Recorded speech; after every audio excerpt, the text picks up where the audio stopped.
I have a lot of things to say, but I don't know how long it's going to take me to say it. So here's the introduction. Welcome to today's review. Today's a special edition because the Brickyard 400. It was the third crown jewel of the NASCAR calendar. So yeah, there was a good amount of stuff to talk about. I don't know how positive. I don't know if we're gonna have any positives here, but I'll start off with one. Let's start off with the winner, Corey Heim. Now let me sit up. I'm sitting back, and let me sit up now. Corey Heim, second career win. What a drive by Corey Heim, but at the same time, really was it really a drive? It was, but the battle between at the finish was between him, Blaney. I mean him, Bell. Oh my God, I said Blaney for some reason, but yeah, genuinely, I don't know what to say here. Dirty Air. I think this is the track where Dirty Air like affects at its worst. Now in the Gen 6 era, it was already tough enough to pass. It was already tough enough to pass. But it was possible. In this car, it's just kind of impossible. Like you can generate runs, but you really can't pass. I mean, props to Corey Heim. I mean, it was still a fast car, still a really good race with the 67. But at the same time, dude, like I don't know if he was gonna get that win if it was in a different car. Honestly, if it was in a Gen 6 car, I think it would have been a different result. But dude, this Gen 7, this is probably its worst track. I mean, our road course never works for this car. Going back to the oval did not work for this car either. Still really bad racing. So yeah, it's just unfortunate there. But yeah, positive details about that is that Corey Heim got the win, like I just said. Already 2 wins. Less than 15 starts in his not even a rookie season yet, not even a full-time rookie season yet. And he's already doing this much.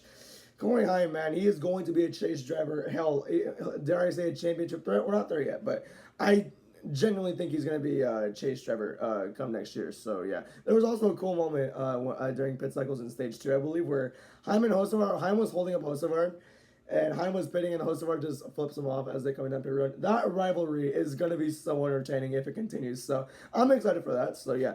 But congratulations to Corey Heim. I mean, damn, that's insane. Jeff Gordon also got a second career win at the Brickyard 400 as well. So, pretty cool that Corey Heim kind of is copying Jeff Gordon. No, I'm kidding, but yeah, let's go over the top results real quick. So, yeah, Christopher got second, Logano got third. Bell, man, hold on. Let's talk about Bell real quick. That is his 6th runner-up finish this season. If I'm not mistaken, that was his 6th. I have no water, damn it. That was his 6th runner-up finish this entire season. I really feel bad for that team, man. They have not gotten a win at all. They're so close, but not there enough. Joe Logano, second straight top 3. He got third. He won last week. He got third here on Sunday. And short tracks are coming up, so Logano can legit get into the top 10 on points. It's actually very concerning. So, yeah, Chase Briscoe got 4th. Chase Briscoe, Indiana home favorite. Cool to see him get 4th. Denny Hamlin, 0-17 now at the Brickyard. 0-17 now, maybe 0-18, I think. I don't know. But damn, that's unfortunate for Denny Hamlin there. Brad Keselowski 6. How about hold on. How about Brad Keselowski in 6 and Josh Berry in 7? That's crazy. And those two rarely got top 10s nowadays. But Keselowski was at the start of the year, but Josh Berry, we have not seen speed from him since Las Vegas last year, and that was a long time ago. But yeah, Ryan Preece. I have a grab about Ryan Preece right here. I'm not mad at the driver. I'm not mad at him personally, but dude, they had. On the final pit stop, there was a caution that came out on lap 115. There was a chance for Ryan Preece to win the race because he did not need that much fuel. So, if you do not need that much fuel, you do not need to take that much time on pit road. And he would have had like a 10. Actually, no, they were all taking 2 tires, so he could have had like a 5-second stop without waiting on fuel. He had 4 tires, and yeah, but everyone else took 2. He had the least amount of fuel that he needed to get. And they took 4 tires, and it kind of cost him the race. He got a top 10, but he's already down below enough in points where top 10s are just not going to go. He needs to win, and I do think that 60 pit crew fumbled the win right here. Hocevar ends up 9th, and Tyler Reddick ends up 10th. So, yeah, good top 10 for Reddick. We haven't seen that in a while. So, yeah, let's talk about who wasn't in the top 10, and that was Kyle Larson, the 2024 Brickyard 400 winner. Just after pit cycles in stage 1, I don't even know. I thought at first, just by looking at it, that Larson just lost the car heading into the corner. And it's been kind of a theme this year, so it would not have been surprising, but apparently he blew a tire, which I did not really see well in that replay, so yeah, I mean, interpret it as you could, but from what I'm hearing, he blew a tire. And it ended his day. I mean, he was calling for shorter races. He got it for himself. I'm sorry, that's not funny, but yeah. Oh, Larson, right. I mean, that's unfortunate, man. He was already having winning speed in stage 1. He was going to win the stage because he was going to cycle out as the leader. And he just crashed. It's really unfortunate. He sold his soul for Denny to lose that championship last year because he has had nothing this year. His last win was Kansas last year in May, and it's been a struggle for that bike team this entire year. It was a whole struggle for the entirety of Hendrick Motorsports this entire weekend, and not the weekend for that race. Larson went out of the race. I don't even think Bowman got a top 10. Byron and Elliott were ghosts. I didn't even see them at all. It was just like this race was a very bad race for Hendrick Motorsports. I feel bad for Larson as well because like he's due for a good run, he's due for a good win. He's had speed. It's just unfortunate that all the circumstances he's had. Chicagoland spun out on his own. Didn't end his day, but he went 2 laps down because he had damage in the interior. Atlanta crashed out of the race. This one crashed out of the race. Wilkesboro, what happened to him? He finished multiple laps, a lap down. It's 15th. That's not bad, but it's just really unfortunate for that 5 team, man. They had speed. They have had speed. And the results don't show it, which is very unfortunate there. Tigers ended up winning stage 1 because of that. And now, here's another big part of the big talk of the weekend, coming out of the weekend. Now, one of the biggest talks was Dirty Air. The other biggest talks were stage cautions. If you want, okay, I have a gripe here. If you want people to stop complaining about, oh, these races are too long. Well, first of all, shut up, they're not too long at all. If they're complaining about that, then take away the stage yellows. I think NASCAR man on Twitter posted this out. We spent over an hour and 14 minutes under caution. Now, I calculated, not really calculated, but I looked at my stream time.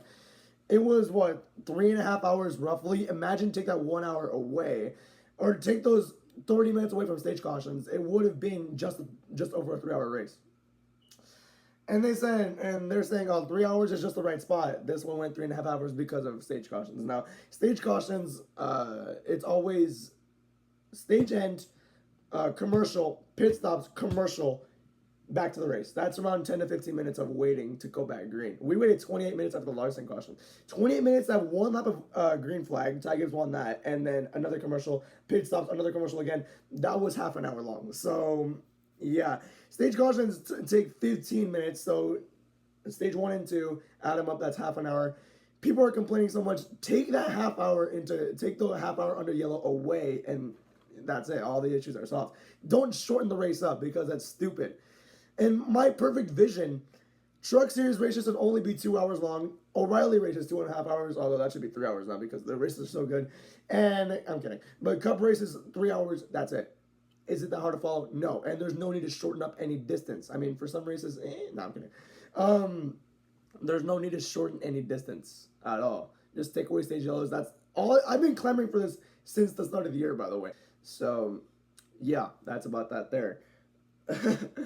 So that's another week of complaining about stage caution. Same thing happened in stage 2, by the way. Daniel Dye crashed. They paced around for 4 laps until Ross won the stage. So, yeah. By the way, Daniel Dye in a cup car. Really? How did he even get this opportunity? I have no idea. So then final stage, there's a debris caution. And then the restart afterwards, multiple cars wreck out. And this was the catalyst for the in-season tournament. So I'll talk about that wreck in a minute. But ever since that multiple car incident, we were green for 41 laps. And it was not boring, but not really entertaining at all. Because nobody could pass. If you were in the very back of the field, it was hard to pass there as well. But everyone was all packed together. You could see some more passes more often. But in the top 10, everything was red locked. That's it. So very unfortunate there. Let's look at the standings real quick. So with this, Blaney already clinched last week, right? Yeah, I think he did. Ty Gibbs in 4th place, by the way. Wow, he clinched his way into the chase. Look at this. Carson Hocevar, he's in the top 5. The highest Chevy in the standings, in the top 5 now. How about that? That's pretty insane there. Chase Elliott 6, Briscoe and 7. Kyle Larson drops to 8. That's something to watch right there. I mentioned Larson, and now that point gap, or he's dropping, but it's not. I don't think it's significant enough where he's gonna miss the chase, but it's starting to become noticeable. So yeah, Bell and Busher 9, 10th, 11, and 11th is Suarez. Everything is remotely the same. Logano was 15th last week. He's in 13th now in the standings. And now that we have short tracks coming up, I do fully think he's going to enter the top 10. So that's something scary to think about, really. Logano, a ghost all year. And then one good race. Or he's been a ghost all year, slowly improving. And then one good race, he's suddenly in the chase. And now another good race. He might legit be a top 10 threat, which is honestly insane. Wallace down to 14th, SVG up to 15th, plus 57. Cindric and Priest's gap is now plus 38. So now that gap in the cut line is it's starting to increase a lot. So that's something to watch out there for. Some, that's a quick look at the standings.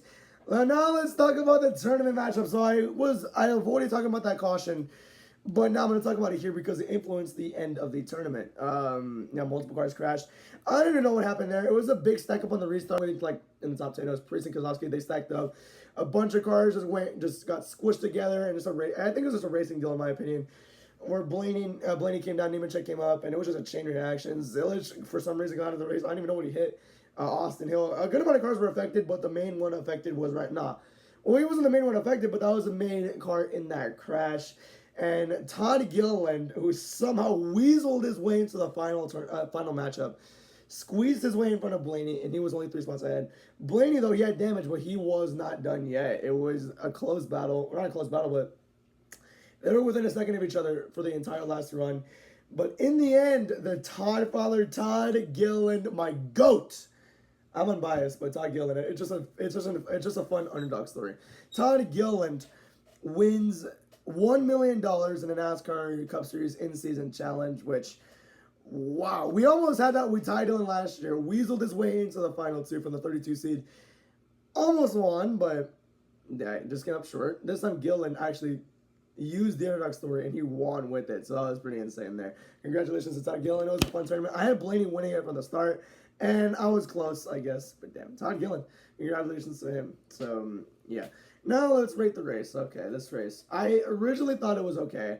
Then I thought it was mid. Now I think it's just flat out, man, like, no.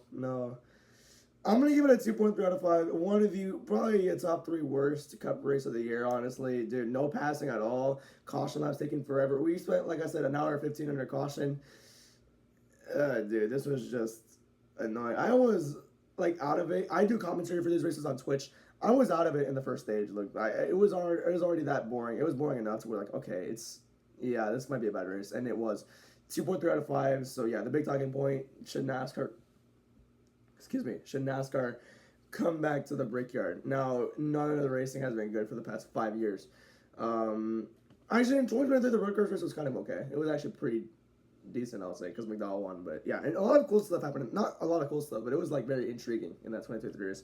I digress. But 21 moved to the road course, which was okay, I guess, at the time. And then the Gen 7 came around, road course races started to become bad. They went back to the Brickyard, 3 straight bad races from last year, from 2024 last year, and now this year. What should they do with the Brickyard? I have no idea. I mean, I don't think it's worthy of a crown jewel, in my opinion.